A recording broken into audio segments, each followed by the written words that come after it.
Hello Zero Books readers, it's me again, Douglas Lane, and in this video we'll be thinking about the conspiracy theory version of history.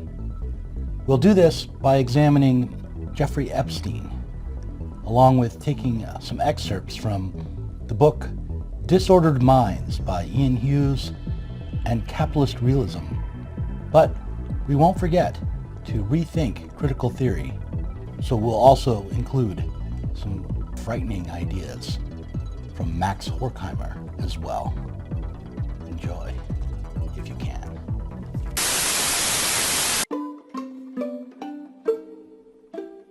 But before I start in on conspiracies and Epstein, I want to answer a comment on our last video entitled Left Tube, Spock's Brain, and the Declining Rate of Intelligence. A commenter named Matt wrote, "Possibly I misunderstood, but are you really saying that we're becoming dumber because our discourse is more eclectic and polysemic? That we are worse off for broadening our critique of society beyond Marx? Left tube should be all Marxism? How does that kind of reductionism elevate the discourse? Isn't the eclectic approach to knowledge one of academia's traditional offerings as a refuge from ideological fever swamps?" Non-religious socialist spirituality. It is? Yes. I do think you misunderstood, at least in part. The video was a critique of Russell Jacoby's idea that we are experiencing a falling rate of intelligence. What I didn't disagree with, however, is that the left is experiencing problems when it comes to thinking and acting politically. Specifically, the project known as critical theory seems to have gone off the rails, and I think that this eclecticism is a symptom of how critical theory has lost its way. What's wrong with eclecticism? From within the confines of a literature department, there may be nothing wrong with it. If the aim is to develop an aesthetic appreciation of literature and art, then aiming at eclecticism, at developing an ability to understand and find the beauty in a variety of styles, schools, and traditions, then this eclecticism is justifiable and even admirable. Eclecticism in theory, on the other hand, should be avoided, as the aim of theory is to develop an objective understanding and not just an appreciation of an aesthetic experience. In the realm of philosophy, eclecticism leads to confusion and incoherence.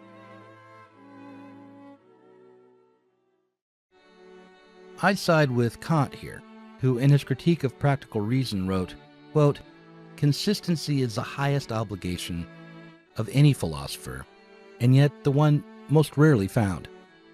Our syncretistic age has contrived a coalition system of contradictory principles dominated by shallowness and dishonesty, because it commends itself to a public satisfied with knowing something of everything and nothing as a whole."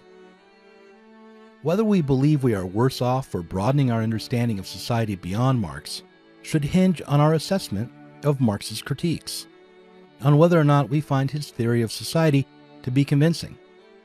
Those who call themselves critical theorists have come out of a Marxist tradition, and they are most especially tasked with assessing both their own understanding of Marxist theories and with assessing those theories themselves. Member of the family Coca-Cola is always as close as your desire, by day or by night, wherever you may be in the Philippines. Do I think left tubers should be Marxist? Yes. Do I expect them all to be? No. What would be useful, however, is to be able to distinguish between those who hold with Derrida or Heidegger from those who hold with Marx. To be able to tell a post-Marxist critique from a Marxist one would be a great start. Now, we may not be able to tell the difference between Marx and Foucault today, but most of us can tell the difference between Marx and Alex Jones. Marx is the skinnier one, the dead one, the one that has not yet been deplatformed from YouTube, Facebook, and YouPorn. While we can easily tell the difference, what's less clear, especially after the mysterious death of the accused serial rapist, human trafficker, and blackmailer Jeffrey Epstein, is who to trust. Who makes more sense today?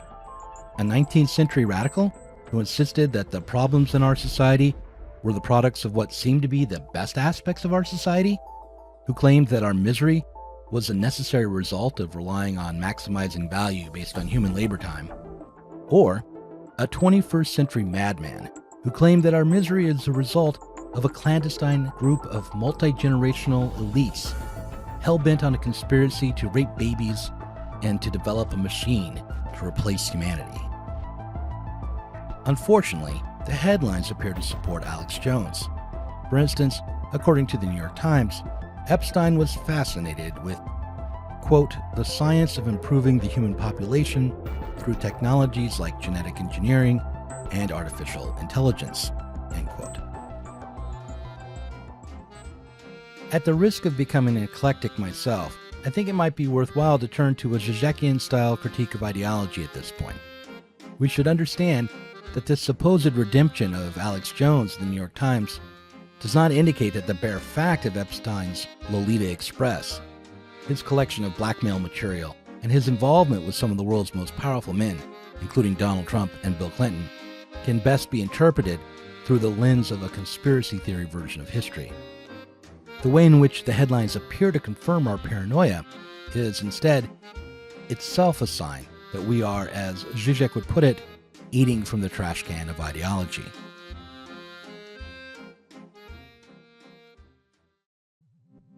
So, rather than just examine the facts of the Epstein case, I want to instead offer up a critique of the conspiracy theory of history as an ideology. I'll start not with Epstein, but with a less well-known conspiracy called Project Bluebeam.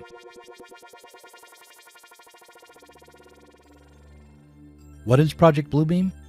According to the psychedelic life coach Neil Kramer, Project Bluebeam is a highly classified black-budget project that takes the application of holographic technology to another level.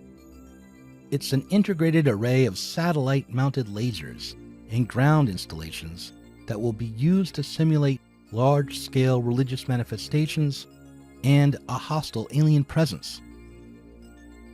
If you look beyond Kramer, for instance, if you read the late William Cooper, you'll find that Bluebeam involves a secret pact between the deep state and extraterrestrials.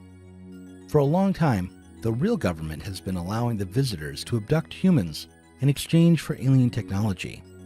But sometime in the 90s, a plan was hatched to take this relationship between the Greys and our own lizard men to another level.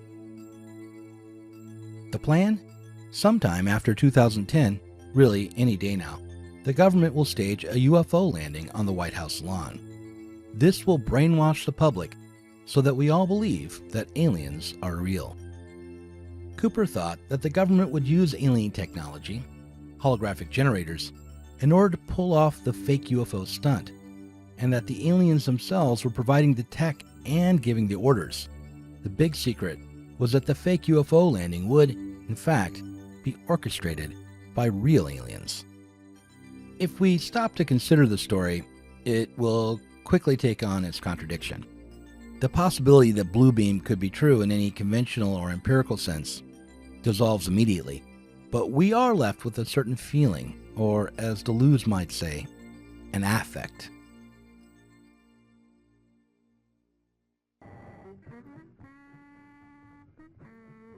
And if we need not worry about Western standards of rationality and logic, we might be tempted to continue to believe and to enjoy adapting ourselves to this sort of dream logic. And we can see this dream logic at work in the most outlandish speculations about Epstein.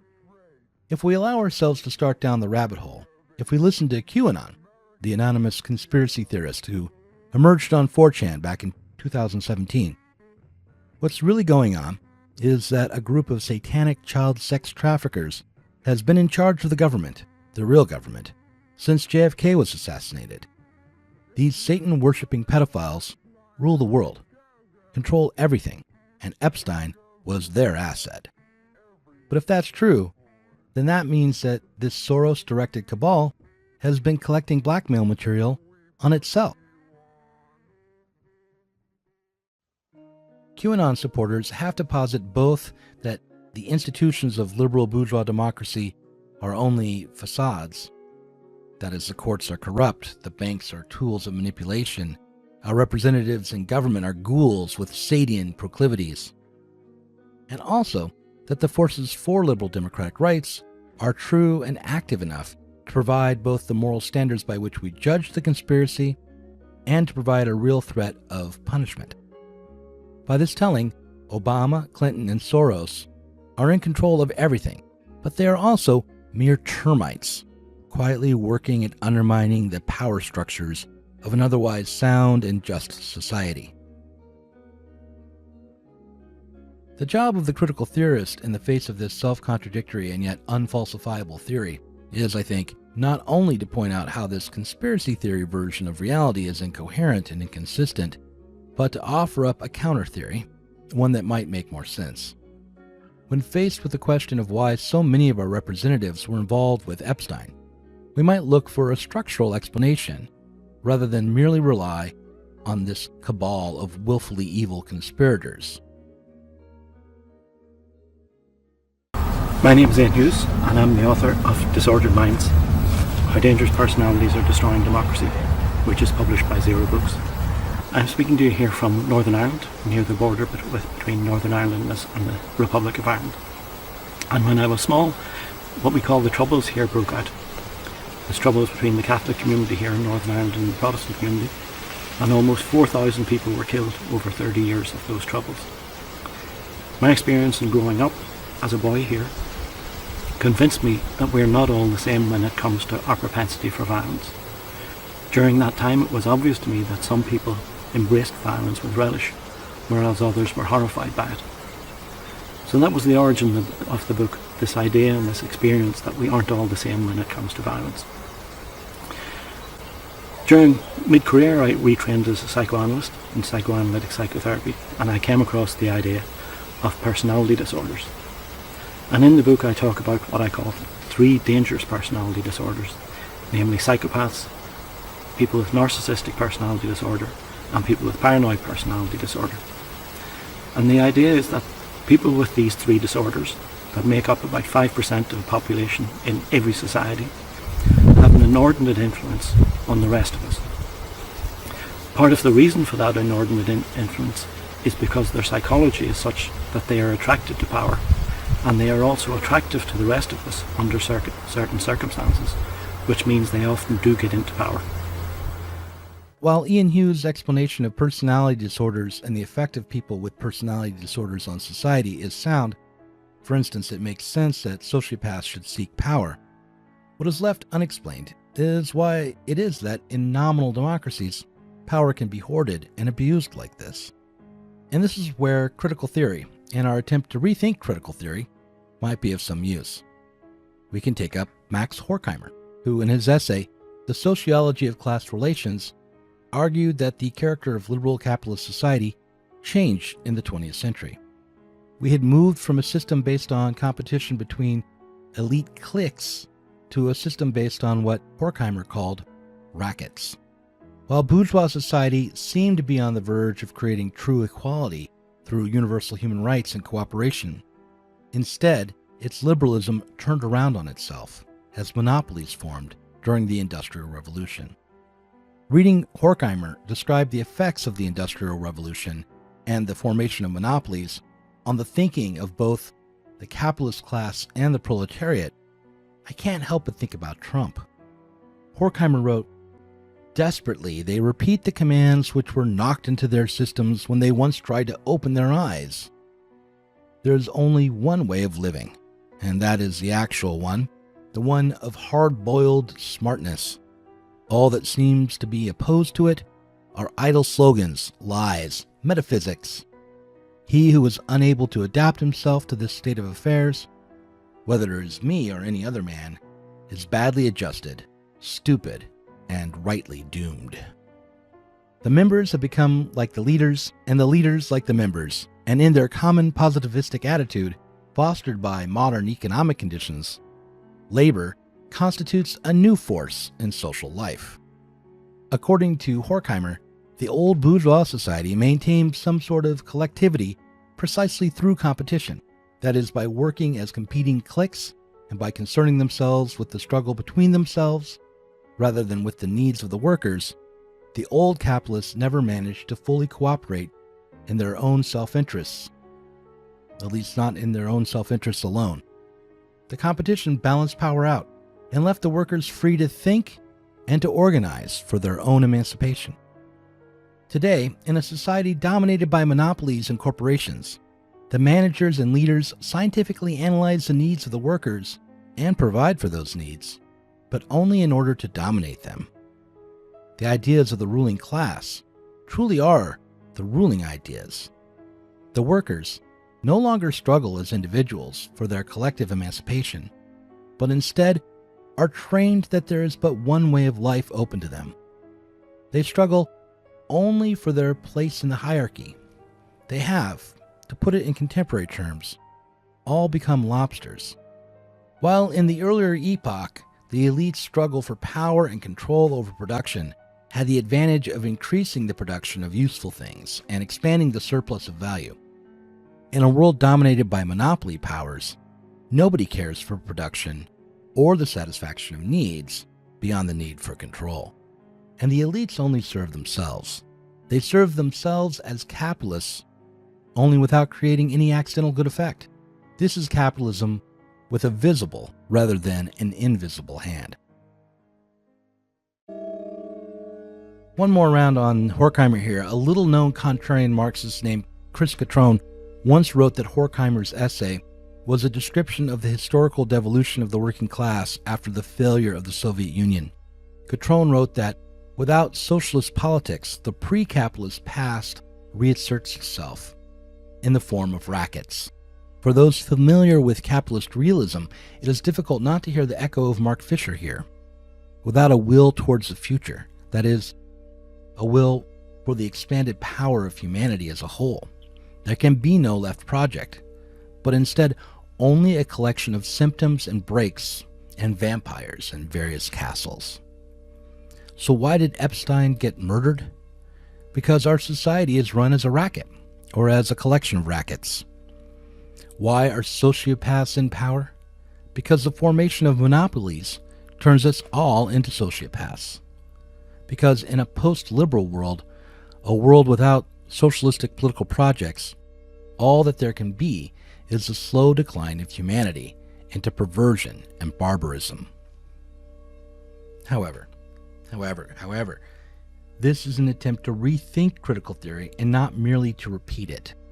The point is not to revel in defeat either. We should ask ourselves, is Horkheimer right here? And if that's too big a task, we can at least ask ourselves if he got the Marxist foundation of his own project right.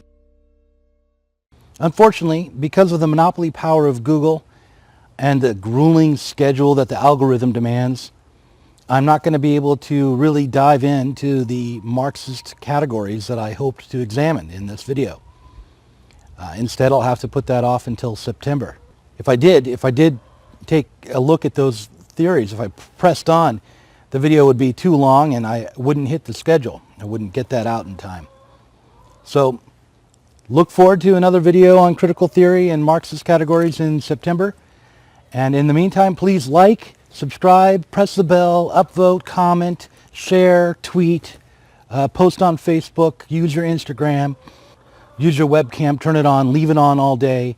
Don't ever get out from under the internet. Thank you, and see you next time.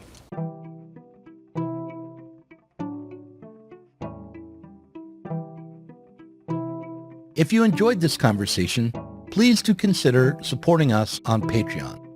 Our patrons help to make sure that Sublation Media can continue to provide interviews, videos, books, and articles that are critical of the left from the left.